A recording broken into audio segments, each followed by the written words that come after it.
Friends, మన ఇంట్లో మన కిచెన్ అనేది ఆల్మోస్ట్ దేవాలయంతో సమానం. అయితే గోధుమ పిండి, బియ్యం, పప్పులు, చక్కెర, పండ్లు, కూరగాయలు, నూనె, రకరకాల సామాన్లన్నీ పెడుతూ ఉంటాం. అయితే అలాగా పెట్టిన సమయంలో ఏమవుతుందంటే బియ్యానికి పురుగులు పడతాయి. గోధుమలు, అలాగే ఇంకొన్ని పప్పులకి, ఉప్పులకి, అలాగే షుగర్‌కి, ఇంట్లో మన ఫ్రూట్స్ కానీ అలాంటివి ఏమైనా పెట్టుకుంటే అట్లాంటివి చాలా అంటే చాలా ఎక్కువగా పురుగులు పడుతుంటాయి. లేకపోతే అవి కొద్దిగా చిరాకుగా మారుతుంటాయన్నమాట. అంటే ఆహార పదార్థాలు ఎక్కువగా నిల్వ ఉండడానికి మనకి ఆస్కారం ఉన్నప్పటికీ ఈగలు, చీమలు, పురుగులు పట్టటం ఇలాంటివి రకరకాల సమస్యలు తలెత్తుతూ ఉంటాయి. అందులోనూ ఈ మధ్య కాలంలో ప్రతి ఒక్కరు కూడా బ్రౌన్ రైస్ వాడుతున్నారు. బ్రౌన్ రైస్‌కి ఎక్కువగా పురుగు పట్టే అవకాశం ఉంటుంది. ఎందుకంటే దాని పైన ఆ లేయర్ అనేది, ఆ ఫైబర్ అనేది అలాగే ఉండడం వల్ల ఇంకా ఎక్కువగా పురుగులు ఆకర్షితులవుతాయి. అంటే తేమ అనేది ఉంటుందన్నమాట. మరి దీనికి సంబంధించి మనం ఏం చేయాలి? ఏ చిట్కా చేయాలి అనేది చూస్తే చాలా సింపుల్. జస్ట్ మన ఇంట్లో దొరికే నార్మల్ వస్తువులతోనే మనం అన్నీ చక్కగా చేసుకోవచ్చనమాట. చాలామంది ఈ సమస్యల నుంచి బయటపడడానికి మార్కెట్‌లో దొరికే రకరకాల కెమికల్స్ వాడుతూ ఉంటారు. అలాంటివి ఏమీ వాడాల్సిన అవసరం లేదు. చక్కగా మన ఇంట్లో ఉన్న వస్తువులతోనే ఇదంతా పూర్తిగా చేసుకోవచ్చు. ఆ వివరాలు తెలుసుకునే ముందు జస్ట్ ఒక లైక్ ఇవ్వండి ఫ్రెండ్స్ ఈ ఛానల్‌కి. అయితే బియ్యం, పప్పులు, ఉప్పులు పురుగులు పట్టకుండా ఉండాలంటే ఏం చెయ్యాలి అనేది గనుక చూస్తే, మొదటిగా గోధుమలు తీసుకుందాం. గోధుమలు లేదా పప్పులు, ఏ పప్పులైనా సరే. ఓకే. శనగపప్పు, మినపప్పు ఏదైనా సరే. కొంచెం రేట్లు పెరుగుతాయనుకున్నప్పుడు మనం ఎక్కువగా తెచ్చి పెట్టుకుంటూ ఉంటాం కదా!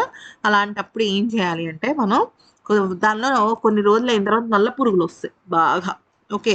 వీటిని నివారించడానికి మనం ఆ బియ్యం డ్రమ్ములో గానీ, లేదా బియ్యం పెట్టే చోటు కానీ, మనం ఏం చేయాలంటే ఎండు మిరపకాయలు, ఆ! కొద్దిగా అల్లం ముక్కలు వేసుకోవాలి. అంటే ఉదాహరణకి ఒక 20 కేజీలనుకోండి. బియ్యం అని చెప్పలేను గానీ గోధుమలు, మినపప్పు అనుకోండి. ఒక పావు కిలో నుంచి ముప్పావు కిలో, తీన్ పావు అంటారు చూసారా? అంటే 770 గ్రాముల మిరపకాయలని వేసేసి జస్ట్ అలా కలిపేసి కొంచెం గొర్లించాలనమాట. గొర్లిస్తే అయిపోతుంది. ఓకే. కొంచెం అల్లం ముక్కలు, ఒక పావు కిలో అల్లం ముక్కలు వేసేసుకోవాలి. అంటే ఎంత చాలా ఎక్కువ అయితే. ఫర్ ఎగ్జాంపుల్ మన ఇంట్లో 10 కేజీలు ఉన్నాయనుకోండి.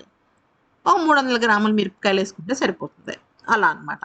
మీకు దానికి తగ్గట్టుగా చూసుకుంటూ ఉండాలి. ఓకే. వీటి నుంచి ఘాటుగా వాసనొస్తది గదా! దానికి ఎక్కువ కాలం బావుంటాయన్నమాట. ఈ గోధుమలు ఎక్కువగా బావుంటుంటాయి. నెక్స్టు పండ్లు, కూరగాయల మీద ఈగలొస్తుంటాయి. ముఖ్యంగా అరటి పళ్ళ మీద ఒక రకమైన పురుగొస్తూ ఉంటుంది. అలాగే కొన్ని బొప్పాస్కాయ పండు మీద ఈగలు వాలుతూ ఉంటాయి. ఫ్రిడ్జ్‌లో పెడితే ఓకే. బానే ఉంటుంది. కానీ కొంతమందికి ఫ్రిడ్జ్‌వి కొన్ని తింటే ఆస్తమా రావటము, లేదంటే కొంచెం జలుబు రావడము అలాంటివి జరుగుతుంటాయి కదా! అప్పుడు అలాంటివి జరగకుండా వంటిట్లో ఉన్న వాటి మీద పురుగులు గట్రా, ఈగలు ఇలాంటివి ఏమీ రాకుండా ఉండాలంటే ఒక చిన్న గిన్నెలో యాపిల్ సిడార్ వెనిగర్ అని ఉంటుంది. అది పోసి దాని పక్కన ఉంచండి. లేదా దాని మీద ఉంచండి. ఆ వాసనకి దరిదాపుల్లో కూడా ఈగలు రావు. చక్కగా ఉంటుంది. ఏ చిన్న చిన్న పురుగులు కూడా రావు. హాయిగా తినొచ్చు హ్యాపీగా. లేదంటే కొద్దిగా దాని మీద లైట్‌గా కొంచెం ఒక 2, 3 చుక్కలు తేనె నల్లా రాసేసినా సరిపోతుంది. నీట్‌గా ఉంటుందనమాట. ఓకే. నెక్స్ట్ ఇందాక మనం గోధుమలు లేదా శనగపప్పు, మినపప్పు అవి దాచుకోవడానికి అల్లం ముక్కలును, ఎండుమిరపకాయ ఏసి చెప్పాం కదా! ఇప్పుడు గోధుమ పిండి. సాధారణంగా మనం ఈ మధ్య కాలంలో మహా అయితే ఫ్యామిలీలో ముగ్గురుంటున్నారు, నలుగురుంటున్నారు, ఇద్దరుంటున్నారు, మాక్సిమం ఉంటున్నారు కదా! సో, నలుగురున్నప్పుడు మనం ఖచ్చితంగా గోధుమ పిండినే తెచ్చుకుంటాం. లేదంటే గోధుమలు ఆడించుకుంటాం. గోధుమ పిండిని ఇంటికి పెట్టుకుంటాం కదా!